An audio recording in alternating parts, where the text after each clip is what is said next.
My name is Ron Ladd, State Senator from St. Louis Park, and I'm the minority lead on the Senate Judiciary Committee. We are very happy to be here on the Iron Range. Tommy Rukavina said I'm an Iron Ranger, so I take him at his word.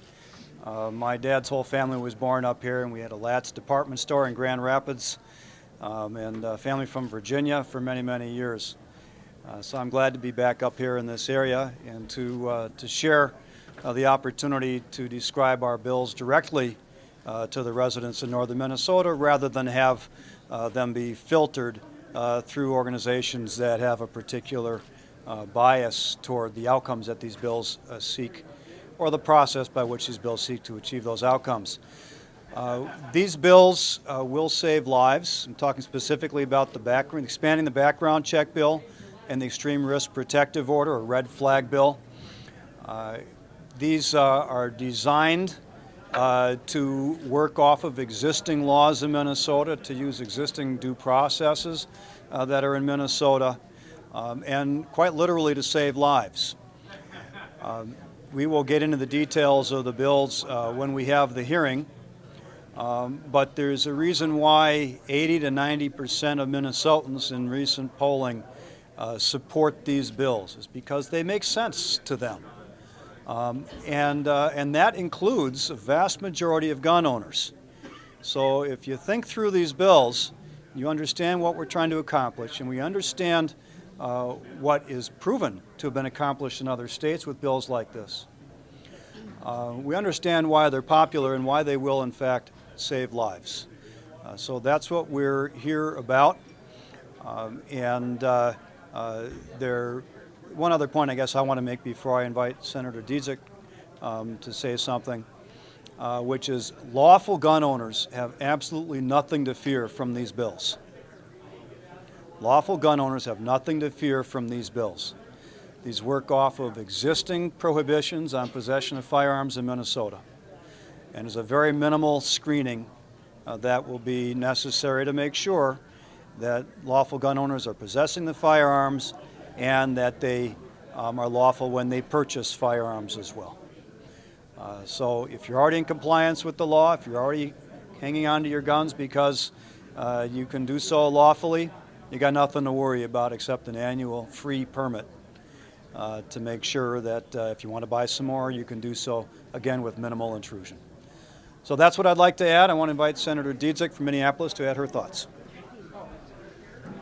Hi, thank you everyone. My name is Carrie Dietzick, and I have the honor and privilege to represent East Minneapolis, and I'm on the Judiciary Committee. I'm here today to support Senator Latz's bills. A lot of times when we have these conversations and people think about the background checks bill and the emergency protective order bills, they think about mass shootings. But it's also about just everyday violence, including suicides. We have over, I think, 70% of suicides are by gun. And a lot of these are last-minute decisions, and so if we can stop that, think of all the people we can save. These bills will save lives, and so thank you for coming, and thank everybody behind me for coming, and thank everybody in the room for coming, and I am glad we can have a conversation on these bills today.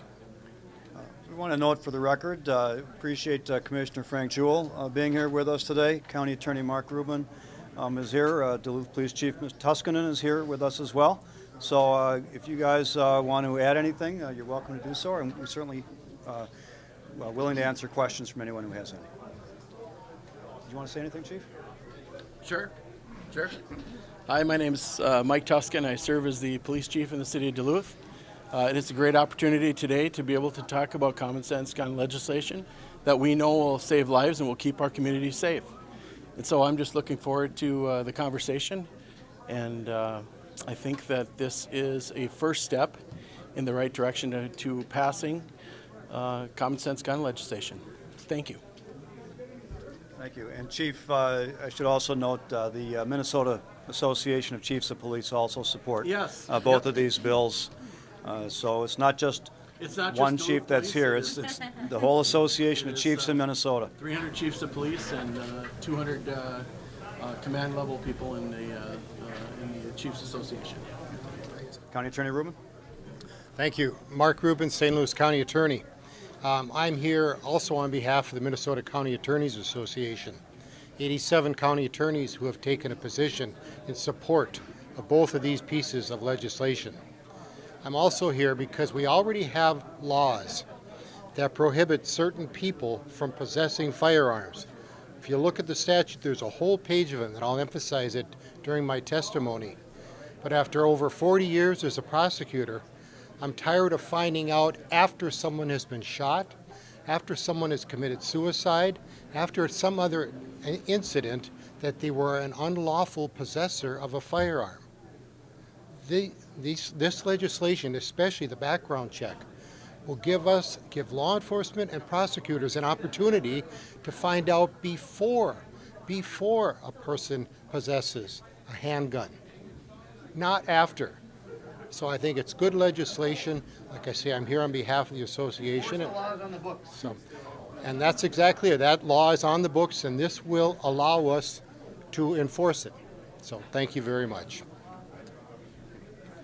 Any Commissioner?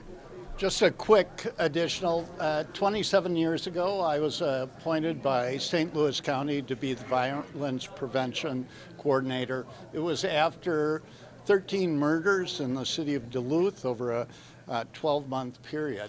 12 of those were by guns.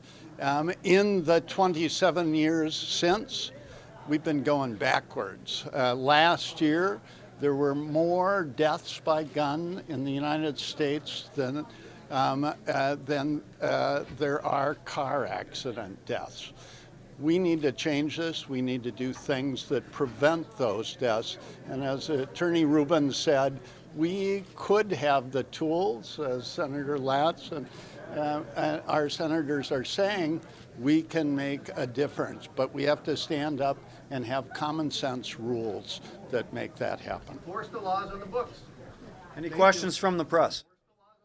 We've got 6 bills, 4 of them are Republican bills, and you know what the array of topics are that are covered by those bills. What do you say? What do you think about those bills, the entire array of bills that are being presented today? Well, we'll present our comments on each individual bill as they come up, but it seems to me that what this shows is that the issue of firearm possession, in particular the bills that we're talking about, for background checks only applies to pistols and to semi-automatic military-style assault weapons. But the issue has gained a lot of traction now on both sides of the issue.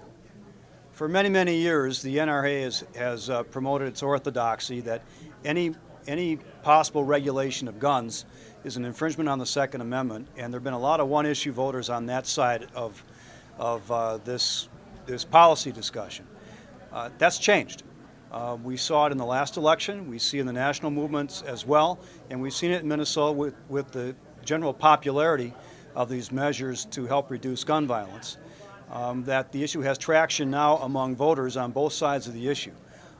I think that has caused the Republican majority in the Senate to finally decide they're going to confront the issues square on, and hence we have a hearing now, and we've come to northern Minnesota to make these presentations. I think their hope was that they'd find a certain audience here that they might not have found in the metro area. But I think we're going to feel like if the message gets out to not just the people in the room, but to all the residents who are living at home, we're speaking to friends. We are speaking to friends and supporters on these issues. Hopefully they will also make it a more important decision point when they decide who to vote for. I think that's mostly what this hearing is about. I didn't call the hearing, but I think that's why we're here. And they're also presenting at least 2 of the bills, the Stand Your Ground and the Constitutional Permitless Carry, are on the extreme end of that side of the debate. And I think they're trying to characterize the background check and the red flag bills as extreme on the other side of the debate. The fact is, and those who've been working on this issue for years know, I've been working on this issue for years. I've been talking with other legislators. I've been talking with organizations on both sides of the issue.